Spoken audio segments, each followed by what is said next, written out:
My name is Anna Bennett. I'm 34 years old and I'm an investor in a startup in Columbus, Ohio. At my father's 60th birthday party, my parents made fun of me. They said, "When will you be as successful as your brother?" Those words cut like a knife through me. My brother leaned back in his chair, smiling, probably in 50 years. His voice was full of arrogance. The whole room burst out laughing, but not me. I sat there in silence, my heart pounding, even though my eyes held a glint that no one else could see. Growing up, my brother and I were inseparable.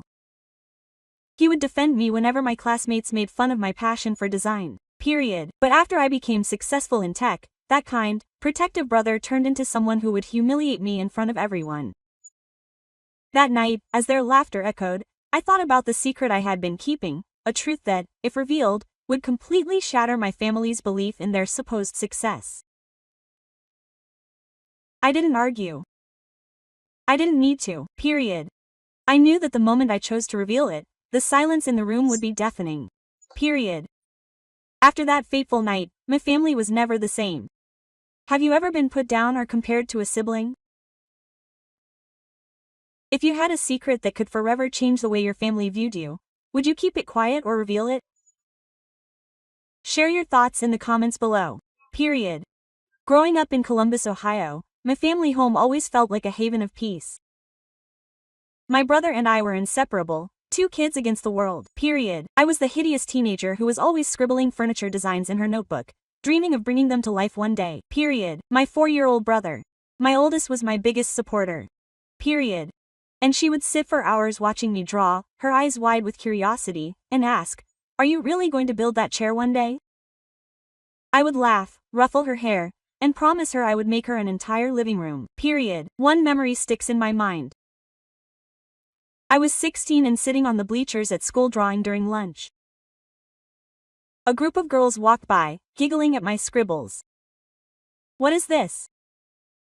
"A table for ants," one of them quipped, and the others burst out laughing. My face started to burn, but before I could say anything, my brother walked over. "Leave her alone," he said, his voice fierce but firm. "These drawings are awesome. You're just jealous." The girls backed away and he sat next to me smiling. "Don't listen to them. You're going to be huge." That moment made me feel invincible. Like we'd always have each other's backs. On the weekends, that was our moment. We'd race our bikes around the neighborhood, dodging sprinklers and yelling made-up superhero names. I was the engineered dynamo. He was the fast-paced one. We'd collapse in the grass, laughing until our stomachs ached. Our house was filled with noise on those days. Mom would call us for dinner. Dad would yell at the TV during the ibuki games. I still remember the smell of Mom's chocolate chip cookies and how we'd pass out extra dough when she wasn't watching on a Saturday. We helped her bake a batch for a fundraiser. At school, my brother smeared flour on my cheek and I chased him around the kitchen, laughing like idiots.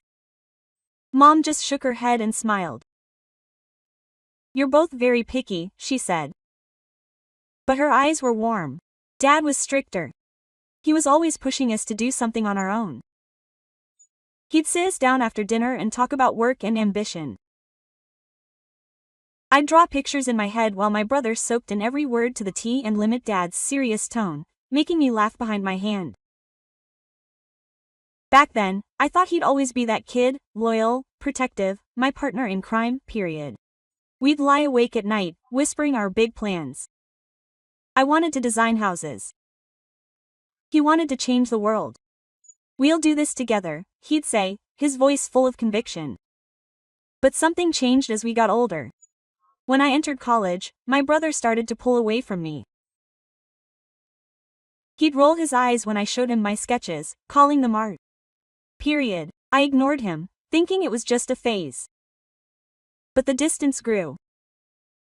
When he hit his 20s and became successful, the nice guy the first knew disappeared. He became someone who smiled and teased me as if I was beneath him. One night, I'd lie awake, replaying our childhood, trying to figure out when he'd change. Was it the money, the attention? I couldn't figure it out, and it ate at me. How could the boy who stood up for me become someone I barely recognized? Our family wasn't perfect, but it was solid. Mom taught English in high school and always encouraged my creativity, even though she didn't fully understand it, period. Dad was a retired lawyer and very disciplined, but he would soften when we watched football together and cheered on the Ohio State team. They never showed favoritism when we were kids. At least, I didn't notice. Period.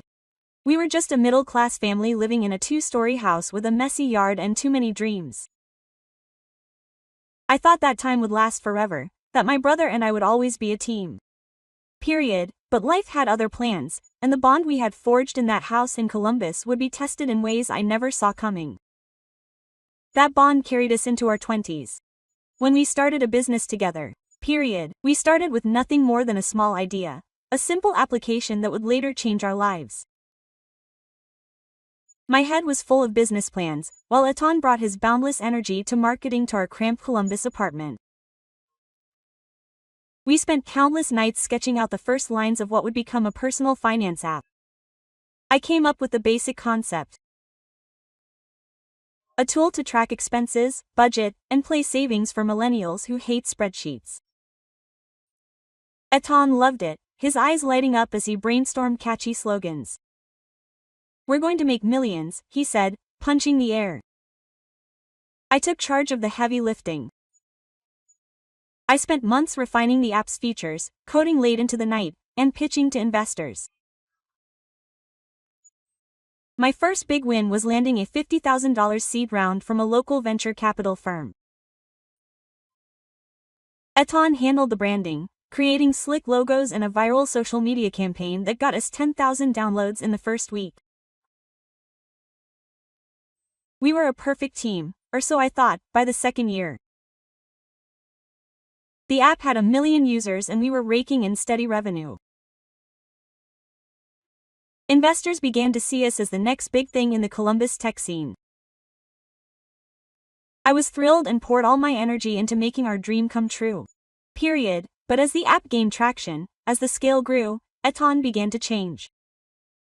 He would post pictures of our office on Instagram and caption them, "Built from scratch." I scrolled through the photos. My stomach twisted.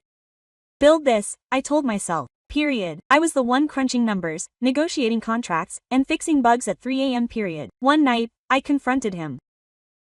"Etan, we did this together," I said, keeping my voice steady. He shrugged, not even looking up from his phone. "You handle the boring stuff, Anna." I made him shine. The words felt like a slap in the face, but I swallowed my frustration. He was my brother, and I didn't want to ruin what we'd built. Period happened in year 3. We landed a major partnership with a national bank, which boosted our valuation to $5 million. Period. Ethan's posts became more flashy with photos of him at tech conferences shaking hands with CEOs and captions like, "Living the dream." I bit my tongue when my colleagues asked me about Etan's app. At a team meeting, he introduced me as his support staff to a new investor. Support staff. I had written the code that had allowed us to get our first 1,000 users. Period. I pulled him aside after the meeting. "Why do you keep downplaying my role?" I asked. He rolled his eyes. "Don't make a big deal out of it. Someone has to do the work." I stood there, stunned. As he walked away, I kept moving forward, driven by our childhood promise to change the world together. I managed budgets, hired developers, and secured $200,000 in new funding from a Chicago-based company. Etan, meanwhile, spent his days of charming influencers and posting about his vision. Our employees began treating him like the sole founder.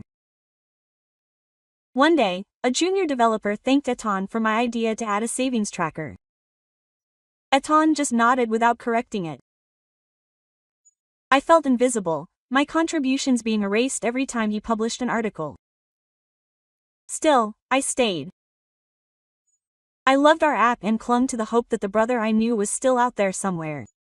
Period. The tipping point came during a presentation to a major investor.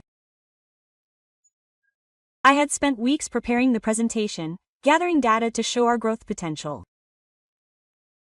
Etan insisted on doing a presentation halfway through. He skipped my slides on user retention, saying they were too technical. We closed the deal, but the investor emailed me later to congratulate me on the bold vision. Ethan. I stared at the screen. My chest heaved. I had poured my heart and soul into that presentation, and he had taken credit for it without a moment's hesitation. That night, I sat alone in my apartment reminiscing about our journey. The guy who had promised we would do this together had left, replaced by someone who saw me as a stepping stone. But success brought out the worst in Ethan, and things went south. After our first major deal was signed, Ethan started acting like he owned me. Our app had just signed a $2 million deal with a major retailer to integrate our budgeting tool into their platform. I worked late into the night to make sure the partnership went smoothly, while Etan saw it as her ticket to stardom. She strutted into meetings, pitching big ideas without ever checking the numbers. One day, he proposed a massive expansion by adding a cryptocurrency investing feature to our application. This is the future, he said, the path of confidence. I analyzed the data and saw nothing but warning signs. The market was volatile and we didn't have the infrastructure to do it. And this could sink the entire company, Games warned him by showing him my projections. He shook my head no. You're being too cautious, just make it happen. I countered by citing user feedback that prioritized simplicity, insisting that our team be on board with his visionary project.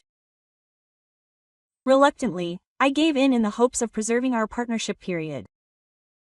We poured resources into this feature, hiring new developers and spending a lot of money.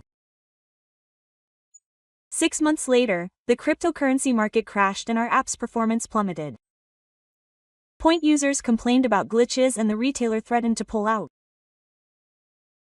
We lost $300,000 and returned overnight. I sat in our office staring at the numbers, my head pounding. Etan stormed in, his face red. It's your fault, he said.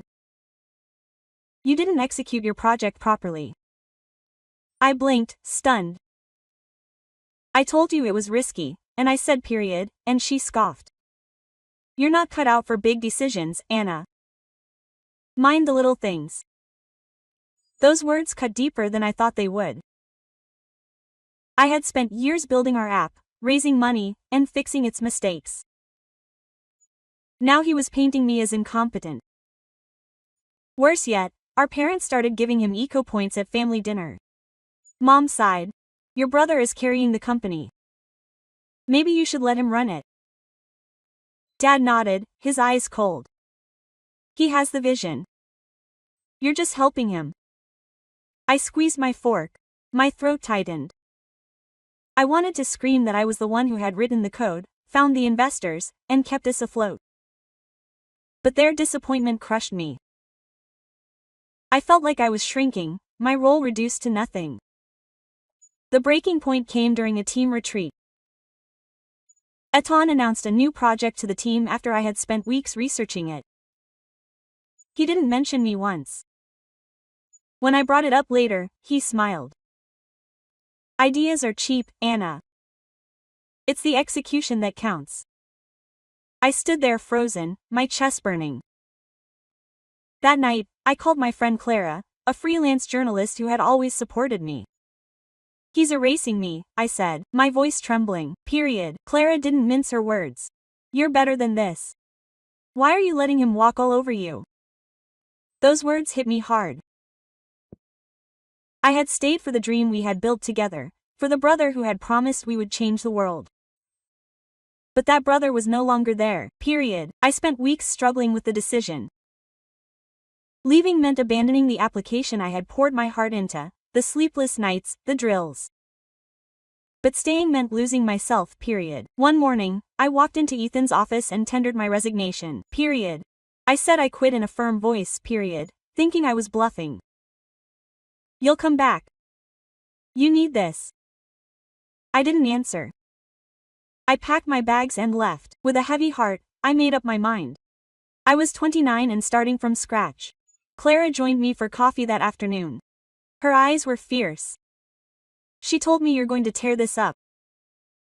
Build something that's yours, period. That time kept me going. I started my own company, a venture capital firm specializing in technology startups. It was just me, a laptop, and a small office in Columbus. I worked 16-hour days. I pitched my projects to investors and built a portfolio, period. Every rejection stung, but Clara's calls, full of encouragement and bad jokes, kept me grounded. I didn't tell my family about my new company. Their words still resonated. I'm not cut out for big decisions. I'll prove them wrong. But in my own way, period, I kept an eye on Ethan's company, wondering if he'd notice I was gone. I rebuilt my life while keeping an eye on Ethan's company. My new company took off faster than I had anticipated, period. At 32, I was running a venture capital firm in Columbus, focusing all my energy on funding technology startups. I started with a laptop and a dream, but within a year, I had backed 3 promising apps: an AI-powered fitness tracker, a sustainable e-commerce platform, and a virtual event planning tool. My first major success came when the fitness app landed a $5 million deal with a major gym chain. By 2023, my company was generating millions of dollars in revenue and I was advising startups across Ohio. Industry blogs hailed me as a rising star, but I kept my success a secret. I didn't want headlines or accolades. I just wanted to build something that was mine. I never told my family. After years of being compared to my brother, I couldn't stand the thought of him scrutinizing me. If I shared my victories, my mom would probably say, "That's great, but your brother's app is global." Dad would nod and say, "I'm glad you did," would pat me on the shoulder. So I stayed silent, concentrating on my work until one evening as I scrolled through Instagram, I froze. My brother had posted a cryptic update, a photo of himself in a legendary suit. Big things coming. Stay tuned. But the comments told a different story, period. Industry insiders were talking about his company's struggles, missed deadlines, angry investors, and a cash flow crisis. Period. I dug a little deeper, checking tech forums and news sites. Ethan's company was in chaos. He had mismanaged his funds, favoring flashy features over stability. His company was weeks away from bankruptcy. My heart sank, period. His arrogance, his betrayal. He was still my brother. I wondered what I should do. Part of me wanted to let him crash and deal with the consequences of his ego, but another part remembered the kid who stood up for me in school and promised we'd change the world together. I couldn't let his dream die, period, so I made a phone call through a shell company I controlled. I pumped $2 million into Ethan's startup, posing as an anonymous investor. My team worked behind the scenes, connecting his company with a major financial firm. Period. Within a few months, Eton landed a $10 million deal to integrate his app into their platform. That was enough to save his company for now. I watched his next Instagram post from my couch. My jaw clenched. Eton stood in front of a sleek desk, smiling as he captioned it, "Closed a $10 million deal. That's how I work." The comments exploded, calling him a genius. Not a single mention of the anonymous investor. I wasn't surprised, but it stung. Period. And she had taken credit for my lifeline, just as he had taken credit for our app years ago. I wanted to text him to call him out, but I stopped myself. What was the point? He would never admit that I saved him. Clara saw right through my knee. We met at a restaurant the next day, and she leaned across the table, her voice sharp. "You're letting him steal your thunder again," she said. "Tell the world it's you." I shook my head, looking down at my coffee. "He's family, Clara." If I tell on him, it'll break Mom and Dad apart. She sighed, softening. You can't save him forever. He needs to learn. Those words echoed in my mind, but I wasn't ready to act. I still hoped that Etan would change, that the brother I loved was buried somewhere under the clouds. I told myself that my silence was for our family, to keep the peace, but keeping quiet was harder than I thought. Every time I saw Ethan's posts boasting about his success, my stomach twisted. I lay awake, replaying the promises of our childhood, wondering why I continued to protect him. Clara's advice gnawed at me, to tell the truth, to let him face reality. But I couldn't shake the guilt. If I spoke, I would tear our family apart, period. So I kept quiet, focusing on my business, signing new contracts, and building my future. I thought I could keep my secret forever, let Etan have his moment. I was wrong.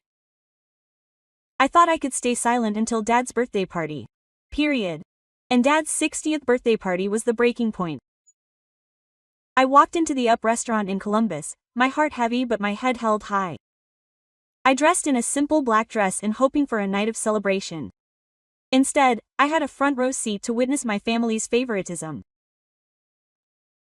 My parents David and Suzanne beamed as they toasted my brother and their darling child. To your success, my father said, raising his glass, you've made us so proud. Etan smiled, reveling in the praise heaped on him. I remained seated, forcing a smile, but Mom turned to me, her tone sharp.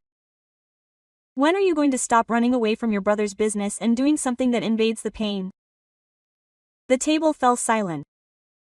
I clutched my napkin. My thumb quickened, period, and Anne leaned back, smiling. Yes, Anna, when is your big moment? Probably in 50 years. Laughter abounded among cousins, uncles, and family friends. Those words echoed the Rye of years ago, but now they had a new weight as he raised his glass and bragged about his latest triumph. He just closed a $10 million deal, he said, his voice loud enough for the entire room to hear. This is what true success sounds like. The guests clapped, hanging on his every word. I stared at my plate. My chest responded, and it spoke of the deal I had closed for him, the one I had funneled $2 million into through my shell company. He knew nothing about it, period. I had kept my secret for months, protecting him despite his arrogance. But that night, something snapped. I couldn't let him rewrite history again. I stood up, my hands steady, and pulled out my phone. I have something to share, I said, my voice clear. I logged onto the restaurant's projector and played a short video I'd prepared. Period. It showed emails, contracts, and financial documents proving that my company, through a subsidiary, had invested in Ethan's company and negotiated his $10 million deal. Period. The screen displayed my company logo, then a stamped document bearing my signature. The room went silent. Ethan's face froze. His glass made its way to his lips. Period. Mom broke the silence, her voice sharp. Are you kidding me, Anna? Are you making this up to steal his thunder? Dad shook his head, his gaze cold. You left his company. Why would you help him now? This is ridiculous. Their disbelief hit me like a punch. I expected skepticism, but not outright refusal. Period. Ethan stood up, his jaw clenched. Are you jealous? He spat. You can't stand my success, so you make up stories. The guests whispered. Some nodded in agreement. I could feel the weight of their gaze. My throat burned. Period. I had saved his business, and he thought I was lying. Period. Clara, my friend, sat across the table, her eyes wide with frustration. She gave me a look that said, say something, but I didn't. Their ridiculous, made up, jealous words cut deeper than I had imagined. Period. I had spent years building my brother up, first as a partner, then as a silent savior. And yet, here I was, invisible again. Period. And the betrayal wasn't just Ethan's, it was Mom and Dad's too. They had chosen his side without thinking. I wanted to scream, to recount in detail how I had kept his company afloat, but their faces were closed, deigned to tell me it didn't matter. He would never see me at that moment. I made a choice. Point J wasn't going to beg them to believe me. I wasn't going to continue to prop up Ethan's ego while mine was being trampled. I had to prove my worth, not to them, but to myself. I turned off the projector, my hands shaking but my determination steeled. "Your party," I said softly, looking at Dad. I walked out, my heels clicking on the floor. Clara followed me, her expression a mix of pride and disappointment. "You should have fought harder, she whispered as we reached the door. I shook my head. "Not here, not like this." I didn't need their approval anymore. I knew what I had to do. I left the party with a goal in mind, period. The next morning, I called my team. I was done being the silent savior. My family's dismissal from Dad's birthday party had lit a fire in me, and I wasn't going to let Eton rewrite my story anymore. I sat in my Columbus office, my voice firm, and I gave the order. "Pull all of our investments out of my brother's company," I told my chief strategist. "Every penny goes through the shell company, and I'm asking the financial firm to cancel the $10 million deal." My team didn't hesitate, period. They'd seen the numbers and knew that state mismanagement wasn't going anywhere, period. By noon, the paperwork was filed, and $2 million of my company's equity was out of his reach.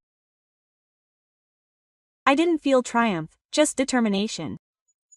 The cancellation of the contract was a blow to Eton's company, severing the lifeline he had kept afloat. I had saved him once by pouring my resources into his failing app, but I wouldn't do it again. Not after he called me a liar in front of our family, not after he sided with her without question. My phone buzzed with a confirmation email from my team. The deal was dead. I leaned back in my chair, my chest heavy but my mind clear. Eton was going to suffer the consequences of his ego, and I wasn't going to break the fall. Days later, my brother caught on. I woke up to a flood of notifications. His Instagram post was everywhere. A photo of him, arms crossed, with a caption that read, "Some people will destroy your dreams out of jealousy. My sister sabotaged my company, but I will rise again." He tagged me, calling me a traitor and a loser in need of attention, period. My stomach turned as I read the comments. Some praised his resilience, but others, industry insiders and former partners, began asking questions. "How could she sabotage you?" One wrote, "Your app has been in free fall for months." I wanted to respond to tell the truth, but I stopped myself. I had made my choice. Let him dig his own grave. The post went viral, racking up thousands of likes and shares. Industry blogs picked it up, speculating about our family feud. Some painted me as the bad guy, but others dug into the history of Ethane's, missed deadlines, angry investor. Declining user numbers. A major venture capitalist tweeted. It seemed like the app was already in trouble.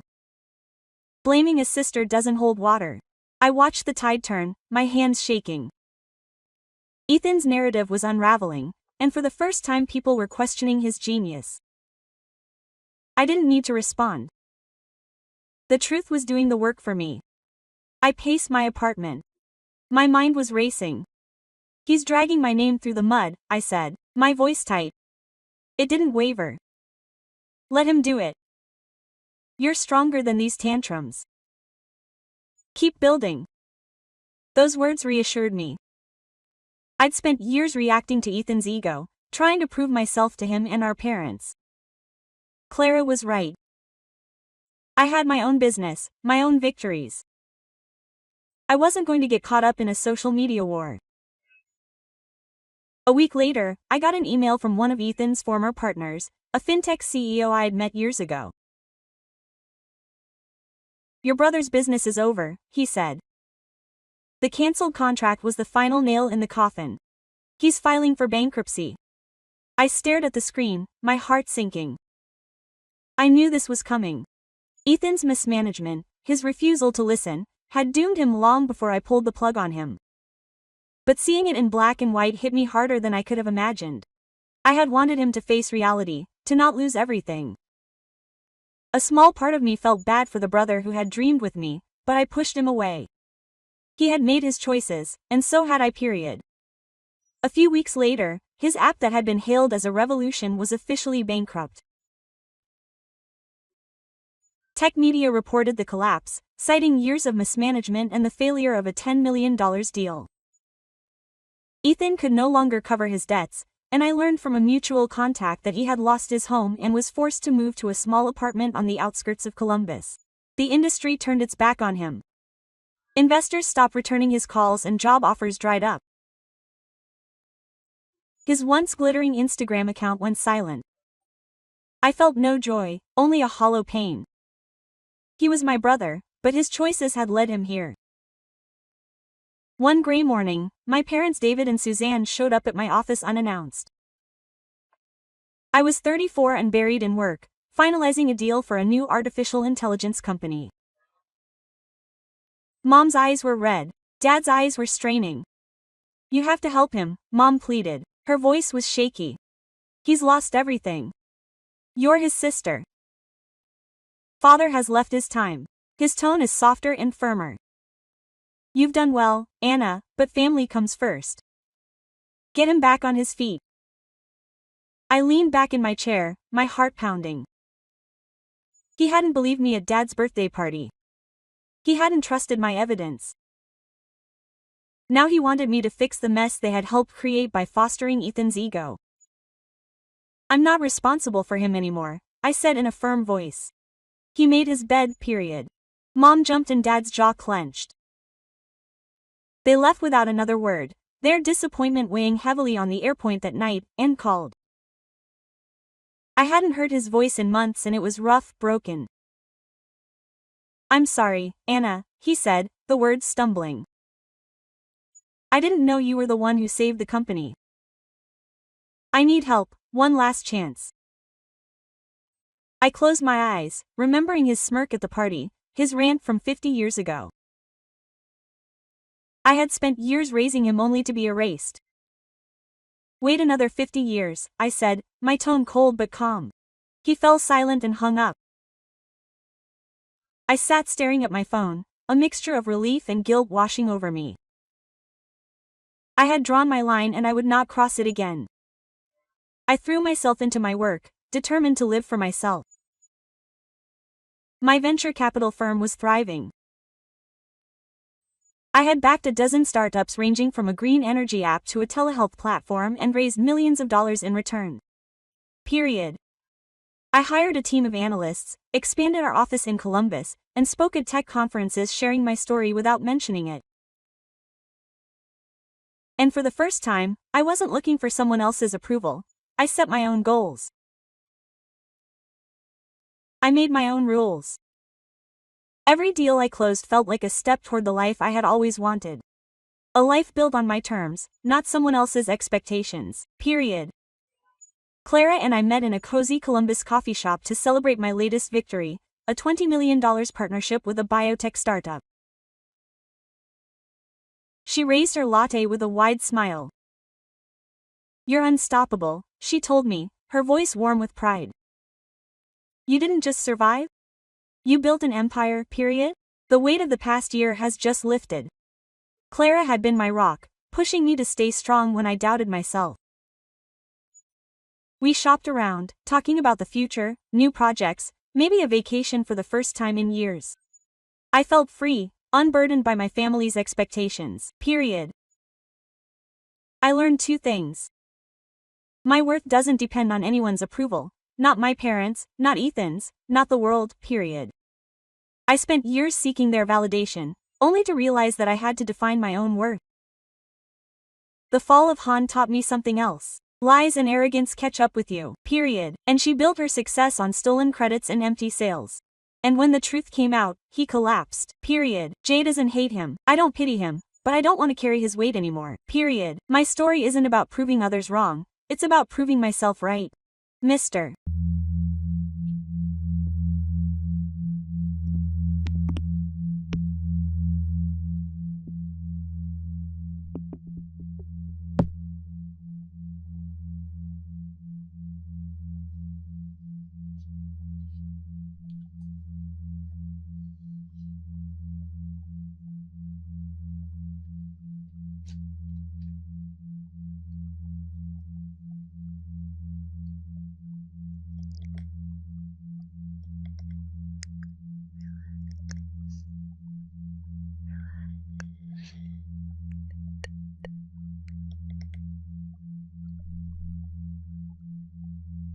I'm at the point now where I feel like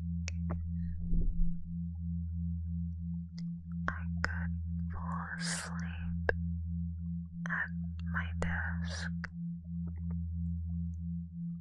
My brain is officially complete mush.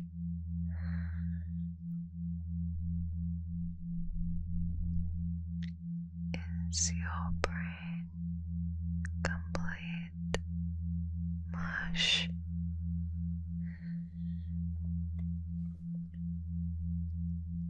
Complete mush. Yeah, you're not alone.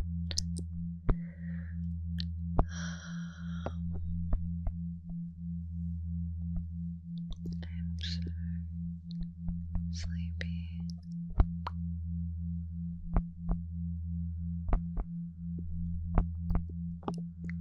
So sleepy.